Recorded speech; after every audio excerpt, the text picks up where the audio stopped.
దేవుని నామమునకు స్తోత్రములని నాటి ధ్యానాంశము ప్రకటన గ్రంథము రాసిన యోహాను. ప్రకటన గ్రంథం 1:9 ప్రకారము యోహాను యేసు ప్రభు 12 మంది శిష్యులలో ఒకడు అయిన 12 మందిలో ప్రత్యేకమైన వాడు, ప్రియమైన శిష్యుడని, రొమ్మున ఆనుకున్న శిష్యుడని, ఆ శిష్యుడని, మరి ఒక శిష్యుడని చెప్పుకున్నాడు. కానీ తన పేరు ప్రస్తావించడానికి ఇష్టపడలేదండి. ఎంతో తీవ్రమైన ఆసక్తి కలవాడుగా బోయనర్గేస్ అనగా ఉరిమెడవాడు అని ఆరంభ జీవితంలో పిలువబడిన జీవిత చరమదశలో ఎంతో దీనుడుగా వినయ మనస్కుడై తన ప్రభువుకు తప్ప తనకు గుర్తింపు కోరుకొనని వాడుగా కనిపిస్తాడండి.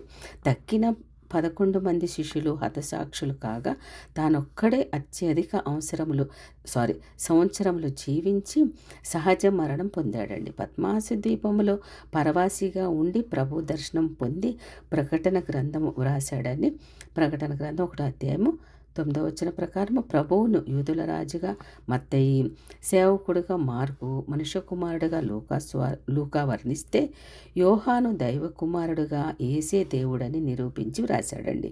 ఈ కొద్దిపాటి పరిచయముతో యోహాను జీవిత చరిత్ర లోతుల్లోకి వెళదామండి. సువార్తల్లో, పత్రికల్లో, ప్రకటన గ్రంథంలో ఉన్న అతని జీవిత ఘట్టాలను ఒక క్రమంలో అధ్యయనం చేయగలిగితే మొట్టమొదటిగా కుటుంబము. యోహాను గలిలయ సముద్ర ప్రాంతంలో ఉండేవాడండి. తండ్రి జబదయి, తల్లి సోదరుడు యాకోబు. ఇతని కుటుంబం చేపలు పట్టడం వారి వృత్తి. ఆ వ్యాపారంలో పేతురు, అతని అన్న అంద్రియ వీరికి భాగస్వాములుగా ఉండేవారు. యోహాను తల్లి సలోమి యేసు తల్లి అయిన మరియమ్మకు చెల్లెలండి.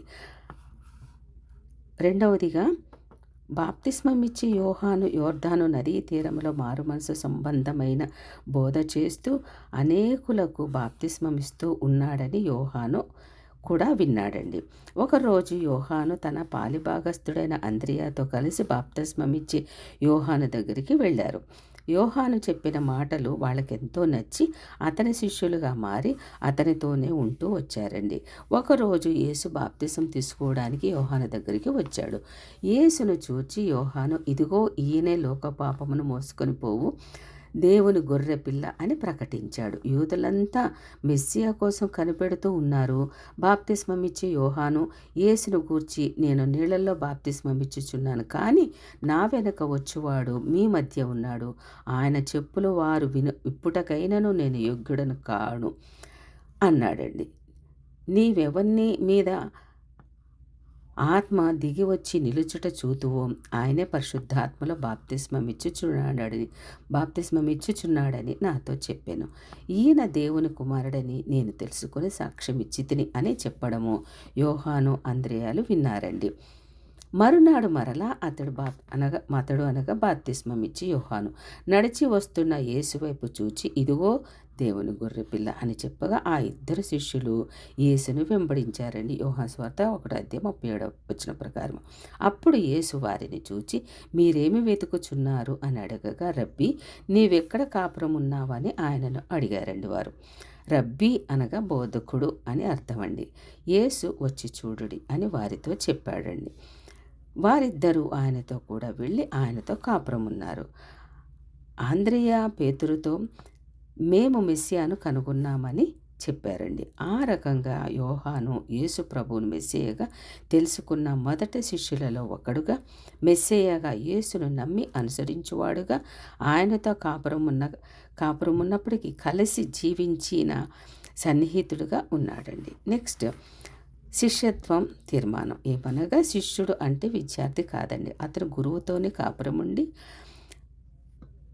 శుశ్రూష చేస్తూ ఆయన చెప్పిన మాటలు వింటూ అందులోని భావములను అర్థం చేసుకుంటూ జీవించేవాడు. అయితే యోహాను తొలి దినాలలో యేసుతోనే ఉన్నట్లు కనిపించదండి. లూకా సువార్త 5వ పేతురు చేపలు దొరకగా అలసిపోయి నిరాశతో ఉన్న ఘట్టాన్ని మనం గమనించగలమండి. యేసు ప్రభు తన బోధలు వినడానికి వచ్చిన ప్రజలు గిన్నెసరతు సరస్సు అనగా గలిలయ సరస్సు తీరంలో కూర్చుండమని చెప్పి పేతురుతో, నీ దోనె కొంచెం లోపలికి తోయమని అతడు అడుగుతాడండి. ఆ దోణిలో నిలబడి యేసు ఆ ప్రజలకు బోధిస్తారు. ఆ దోణె ఆయనకి పులిపీటగా ఉందండి అప్పటికి. ఆ వర్తమానం అయ్యాక పేతురుతో, నీ దోణెను ఇంకొంచెం లోపలికి నడిపించి వల వెయ్యి అంటాడండి. పేతురు, ప్రభువా, రాత్రంతా ప్రయాసపడ్డాము, మాకేమీ దొరకలేదు, అయినను నీ మాట చొప్పున వలలు వేస్తామని వలలు వేయగా వలలు పిగిలిపోయేంతగా అన్ని చేపలు పడ్డాయండి.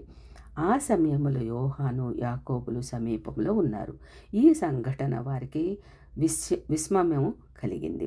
పేతురు తన దోణెను యేసు పరిచర్యకిస్తే యేసు విస్తారమైన చేపలను ఆశ్చర్యపడేటట్లుగా పేతురుకిచ్చాడండి.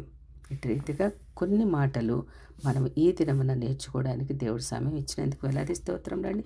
మరికొన్ని మాటలు ప్రకటన గ్రంథం రాసిన యోహాను గురించి రేపటి దినమున దేవుడు సమయం దయచేయునుగాక. ఆమేన్.